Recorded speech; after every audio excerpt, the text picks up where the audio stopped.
This year, we celebrate 20 amazing years. And we want to say thank you. Because of you, we've become innovative, creative, and committed to providing the best customer service in the Bahamas. Because of you, we have given back to our community. We are proud to serve our Bahamas with cable television, the nation's fastest broadband internet, and reliable phone service. And that's all because of you.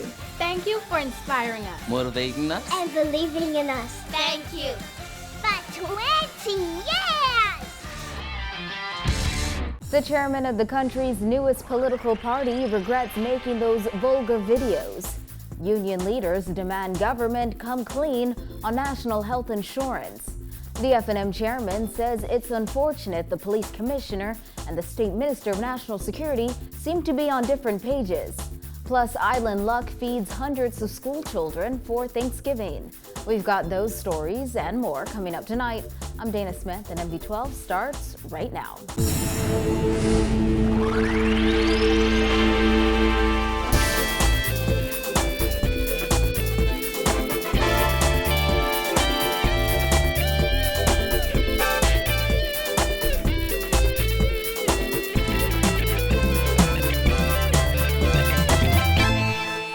Topping news tonight, Chairman of the United Democratic Party, C. Alan Johnson, says he regrets the comments he made in a series of vulgar videos which made the rounds on social media this week after Marco City MP Greg Moss announced the formation of the new political party. Some people have questioned Moss's decision to align himself with Johnson after the videos resurfaced.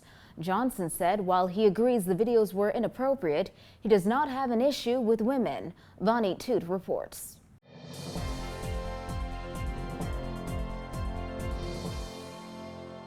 The chairman of the new political party, led by Marco City MP Greg Moss, has apologized for the videos which show him demeaning a woman using vile descriptions. C. Alan Johnson called into Guardian Radio talk show Morning Blend with host Dwight Strawn this morning and said he regrets his inappropriate comments, but suggested he was also a victim in the situation.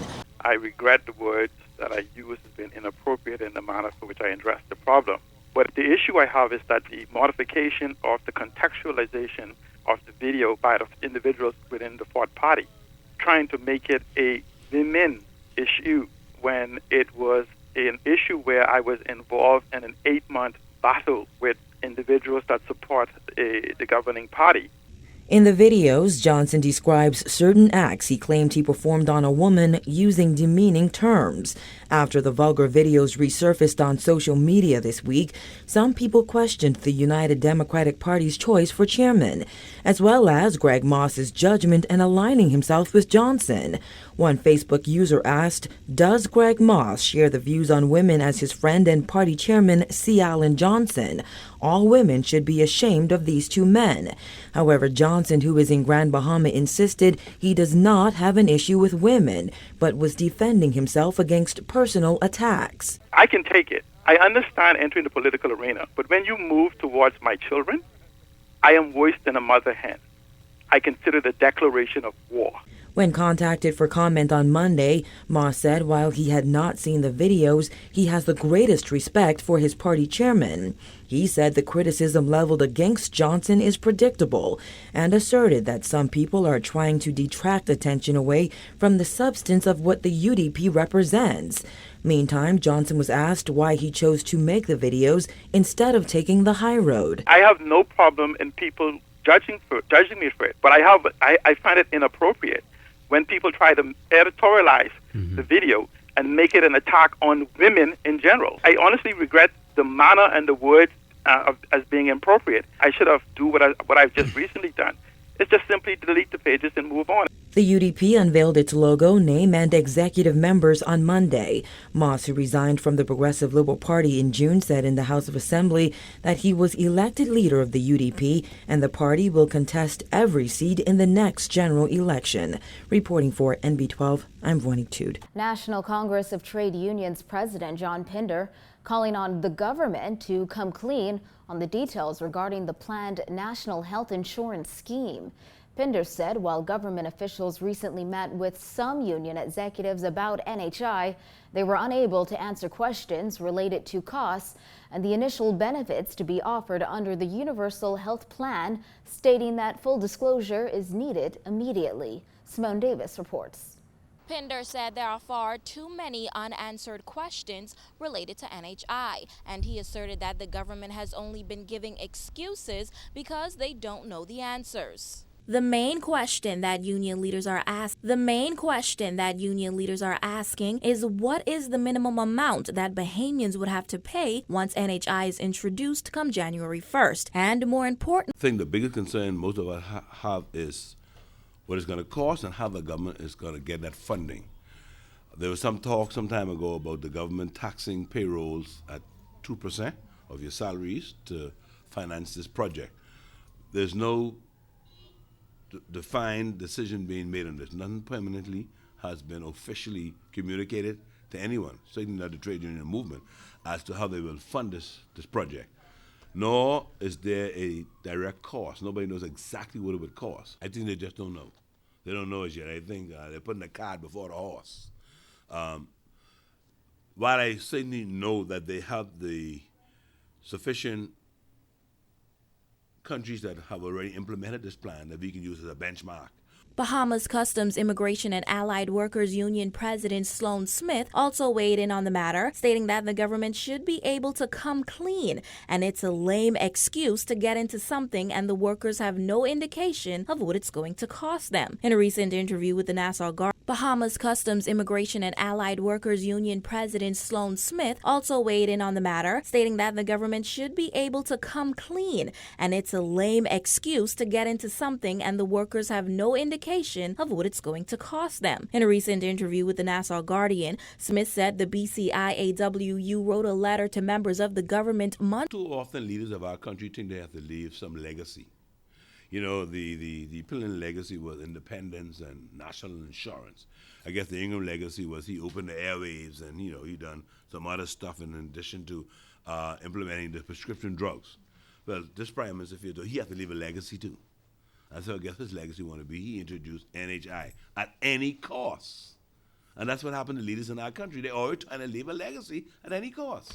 Although the government has been quiet on the details of NHI, a report completed by a consultant revealed the fundamental building blocks that would determine how NHI is introduced. Pinder said union officials met with Chief Medical Officer Dr. Glenn Benaby last week. He said during that meeting, Benaby addressed some concerns that his members had. However, he said concerns regarding the cost still remain unaddressed. He said although he supports what the government is trying to do with NHI, more public education is needed. How do you now educate your population? How do you control that?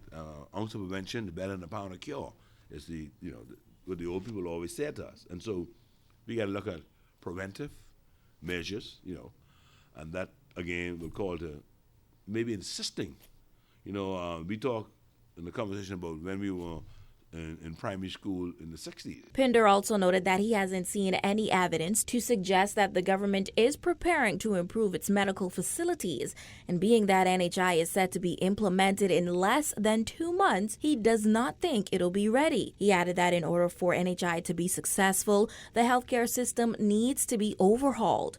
On the other hand, Smith noted that Prime Minister Perry Christie indicated that the government is considering implementing a new NHI tax next year. He said if the government does require union members to pay a tax, it would be taken into consideration when the union negotiates a new industrial agreement. Reporting for NB12, I'm Simone Davis. The people in charge of crime are seemingly singing from different hymn sheets, according to F&M Chairman Michael Pintard, who is speaking out in the wake of perceived discord between Police Commissioner Ellison Greenslade and Minister of State for National Security Keith Bell. The party chairman said both men have questions to answer when it comes to crime, and it's unfortunate they seem to be on different pages. It is unfortunate when the principal persons in charge of the administration of law and order are not on the same page.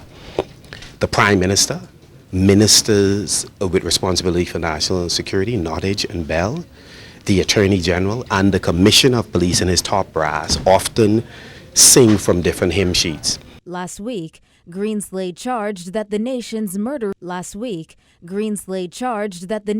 murder rate will continue to climb unless government implements the necessary policy and legislative changes. And in response, Bell suggested Greenslade is failing to carry out government's crime-fighting initiatives, and he called on Greenslade to explain what exactly he meant by his statement. When asked to comment, Pintard said Bell's request is... With respect to the explanation that Mr. Bell asked of the commissioner, I think it's a reasonable expectation that the commissioner ought to explain which policies, what legislative action, in his estimation, the government ought to take. Not that we don't disagree with him, but he ought to specify those. But Pintard said Bell also has a responsibility of his own to explain exactly what crime-fighting initiatives government has passed on to the police force. But more importantly, Mr. Bell ought to identify the list of programs, legislation, policies, programs that the PLP has forwarded to the police force or other uniform branches that they are failing to implement. I believe he would be hard-pressed to outline what that strategic plan is. Safe Bahamas was the strategic plan on which they were elected in order to reduce crime to its irreducible minimum. That having failed, and they've acknowledged it, we would then have expected a new strategic plan. Pintard said it seems to him that National Security Minister Dr. Bernard Nottage is out of ideas when it comes to the fight against crime. And the only thing worse than Nottage remaining in that position is Bell remaining in his. Pintard said Bell continues to speak out of turn, and it's unfortunate that while the public is crying out for answers, there's no leadership to be found in the PLP. The fact that the administration of law and order is a matter of life and death nowadays in the Bahamas really causes great alarm among the population that the principal persons who are in charge of it are on different pages. You're watching the best in Bahamian news. There's more when MB12 returns.